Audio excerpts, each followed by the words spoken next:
In the dim glow of twilight that painted the vast Montana plains in hues of amber and indigo, Jack Harlan rode his weary horse back to his isolated ranch after a long day mending fences along the rugged outskirts of his property, the kind of day where the wind whispered secrets through the tall grass and the sun beat down like an unrelenting forge, forging men like him into something harder than the earth itself. His cowboy hat tipped low against the fading light, boots caked with dust from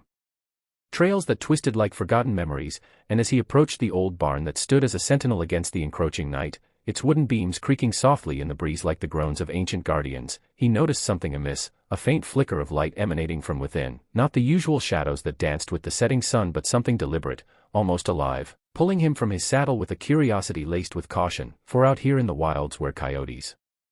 howled their lonesome songs and strangers were as rare as rain in July, any anomaly could spell trouble or tragedy, and Jack, a man sculpted by loss, having buried his wife to the fever 5 years prior and raised his young son Tommy alone amidst the cattle and the stars, knew better than to ignore the prickling at the back of his neck, so he tethered his horse to the post with a quiet command, his hand instinctively brushing the holster at his hip where his revolver rested like an old friend,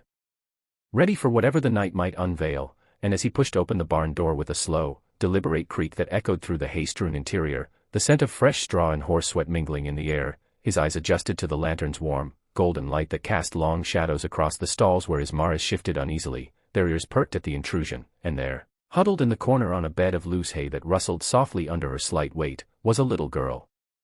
No older than 4, her curly blonde hair tousled like a wild halo, her red dress smudged with dirt and tears, her bare feet curled beneath her as if seeking warmth from the cold earth floor, and beside her sat a boy perhaps a year older, his face streaked with grime, clad in a miniature version of ranch wear that seemed too big for his frail frame, both children staring up at him with wide, frightened eyes that held the weight of worlds unspoken, the lantern held aloft by the boys' trembling hand illuminating their pale faces in a way that made Jack's heart clench like a fist in his chest, for he saw in them the vulnerability he fought daily to shield his own son from, and as he knelt down slowly, his knees protesting against the hard ground, his voice came out gruff but gentle, honed by years of commanding herds but softened by fatherhood, asking, "What in God's name are you young uns doing out here all alone?" And the boy, protective in his stance, clutched the lantern tighter. His lips pressed into a thin line, while the girl, her blue eyes shimmering with unshed tears, leaned forward slightly, her tiny hands clasped in pearl-like fashion, and in a whisper so faint it could have been carried away by the wind outside, she uttered words that pierced Jack like an arrow through the heart. "Mama's dying outside, please help," her voice breaking on the last syllable, a plea that hung in the air like smoke from a dying fire, sending a chill down Jack's spine despite the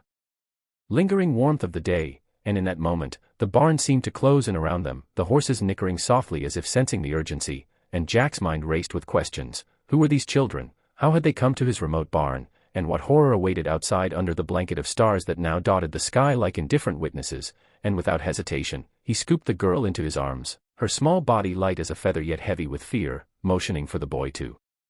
follow as he grabbed another lantern from the hook, igniting it with a match that flared brightly in the gloom. And together they stepped out into the night, the cool air wrapping around them like a shroud, the moon rising full and luminous, casting an ethereal glow over the landscape where shadows stretched long and menacing, and Jack's boots crunched against the gravel path leading away from the barn toward the open fields, the boy's hand clutching his pant leg as they moved, the girl's head buried in his shoulder, her whispers now silent but her trembling palpable, and as they ventured further, guided by the boy's pointing finger toward a cluster of boulders near the fence line where the land dipped into a shallow ravine, Jack's lantern swung in rhythm with his strides, illuminating patches of ground littered with wildflowers wilted by the frost's early kiss, and there, slumped against a rock with her dress torn and bloodied, lay a woman, her chestnut hair matted against her forehead, her breathing shallow and ragged, a makeshift bandage around her midsection soaked through with crimson that gleamed ominously in the light, her face pale as the moon above, eyes fluttering open at their approach, and the children cried out "Mama," rushing to her side as Jack set the girl down gently, kneeling beside the stricken woman whose hand reached out weakly to touch her daughter's cheek, murmuring, "My babies, you're safe," and Jack, assessing the wound with eyes trained by years of tending to injured livestock and the occasional ranch hand mishap, realized it was a gunshot, clean through but dangerously close to vital organs, the kind inflicted not by accident but by malice, and as he tore strips from his own shirt to staunch the bleeding, pressing firmly while instructing the boy to fetch water from the nearby stream, his mind whirled with the implications, bandits, perhaps, or worse, given the lawlessness that sometimes crept into these parts where sheriffs were days away and justice was often self-served, and the woman, her voice a fragile thread, managed to gasp, "They came for the land, my husband, gone. Please, save my children," her words trailing off into a cough that speckled her lips with blood, and Jack, feeling the weight of responsibility settle on his shoulders like a yoke, promised, "I'll get you all to safety, ma'am, just hold on," as he lifted her carefully into his arms, her weight a burden he bore without complaint, signaling the children to follow as they made their way back to the ranch house, the lantern's light bobbing like a beacon in the darkness, the night alive with the sounds of nocturnal creatures that seemed to hush in reverence or warning, and once inside the sturdy log cabin that smelled of wood smoke and fresh bread from the morning's bake, Jack laid her on the bed in the spare room, the one he'd kept untouched since his wife's passing, now a sanctuary for this stranger whose life hung by a thread, and as he boiled water and gathered herbs from his meager supply, willow bark for pain, yarrow for the wound, he sent Tommy, who had awoken to the commotion, riding hard for the nearest town to fetch Doc Harlan, no relation but a trusted healer nonetheless, and through the long hours that followed, as the woman drifted in and out of consciousness, her fever rising like a storm on the horizon, Jack tended to her with a tenderness born of his own grief, the children curled up nearby, their eyes heavy with exhaustion yet watchful, and as dawn broke, painting the sky in strokes of pink and gold, the woman stirred, her hand finding Jack's in a moment of clarity, whispering, "My name is Eliza, thank you," and in that exchange, Jack felt a spark of something long dormant, a connection forged in the crucible of crisis, but little did he know that this was only the beginning, for the shadows that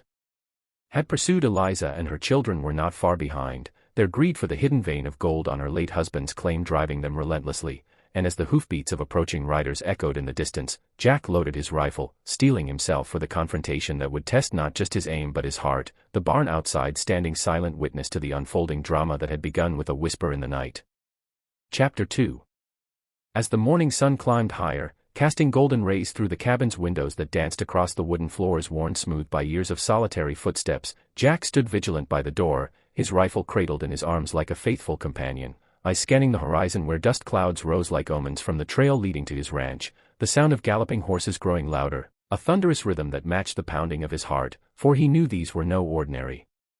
visitors but the marauders Eliza had fled from, men driven by avarice for the gold her husband had discovered before his untimely death at their hands, a tale she had pieced together in fevered murmurs through the night, revealing how her family had been ambushed on their way to stake the claim legally, her husband gunned down in cold blood, and she wounded while shielding her children, who had run ahead to hide in the barn that fate had placed in their path, and now, with Eliza stabilized but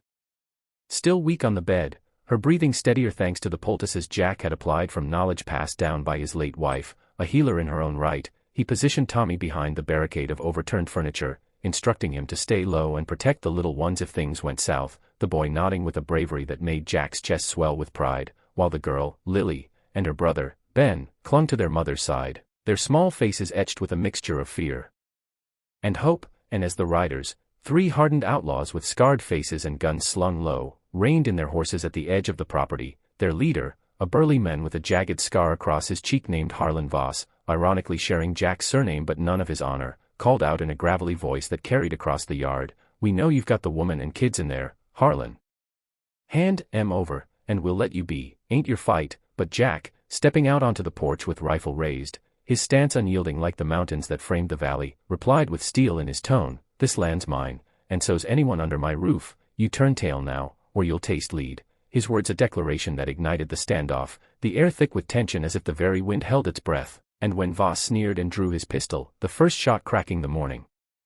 stillness like a whip, Jack dove for cover behind a water trough, returning fire with precision honed from years of hunting game and defending his herd from rustlers, the bullets whizzing past like angry hornets, splintering wood and kicking up dirt, and inside, Eliza stirred at the commotion, her eyes widening in recognition of the danger, whispering to her children to hide under the bed as she reached for a hidden derringer in her boot, her resolve flaring despite her injury, and as the battle raged, one outlaw falling from his horse with a cry after Jack's bullet found its mark, the others circling the cabin in a bid to flank him, Jack's mind flashed to the life he'd built here, the quiet evenings with Tommy by the fire, reading tales of heroes from dog-eared books, and how this intrusion had awakened a fierceness he thought buried with his wife, a determination to protect not just his own but these innocents who had stumbled into his world, and in a daring move, he rolled from cover, firing twice more, wounding another assailant who slumped in the saddle and fled, leaving Voss alone to charge forward with a roar, but Jack, anticipating the reckless assault, stood his ground, his shot true, sending Voss tumbling to the ground in a heap, the fight draining from him as blood pooled beneath, and in the ensuing silence, broken only by the distant call of a hawk, Jack approached cautiously, disarming the fallen man who gasped his last defiance, the gold, it's worth more than you know. Before his eyes glazed over, and with the threat neutralized, Jack returned to the cabin, his body aching from the exertion but his spirit unbroken, embracing Tommy who emerged with wide eyes, and then checking on Eliza, who managed a weak smile, her hand squeezing his ingratitude. You saved us. I don't know how to repay you, to which Jack replied softly, no need, ma'am, just heal up, and we'll figure the rest. And as Doc Harlan arrived shortly after, summoned by Tommy's urgent ride, stitching the wound with skilled hands and pronouncing her out of immediate danger, the ranch began to feel like a haven once more, the children playing tentatively in the yard under the watchful eye of the horses in the barn, their laughter a balm to the scars of the night, and over the following days. As Eliza recovered, sharing stories of her life on the frontier, her husband's dreams of prosperity dashed by greed, and Jack opening up about his own losses, a bond formed, tentative at first like spring shoots pushing through frozen ground, but growing stronger with each shared meal and sunset watched from the porch, the children blending into a makeshift family where Tommy taught Ben how to lasso a post and Lily's giggles filled the air as she chased butterflies. And when the sheriff finally arrived, drawn by reports of gunfire, Jack handed over the bodies and the tale, ensuring justice would prevail and the gold claim secured for Eliza and her kin. But in a twist of fate, she confided in him one starlit evening that gold means nothing without a home. Perhaps we could build one here, together, her words igniting a hope in Jack's heart he hadn't dared entertain. And as they stood by the barn where it all began, the lantern's light flickering once more, this time in celebration rather than desperation, Jack realized that sometimes salvation comes not from solitude but from the unexpected whispers of fate. And with the children asleep inside, he took her hand, sealing a future brighter than the dawn, the ranch no longer a place of isolation but of renewal, where love bloomed amid the hay and the horses, a testament to the power of compassion in the face of adversity. If you enjoyed this gripping story and want more thrilling tales like this, packed with drama, heroism, and heartwarming twists, don't forget to subscribe to the channel right now, hit that button, turn on notifications, and join our community for exclusive content that keeps you on the edge of your seat.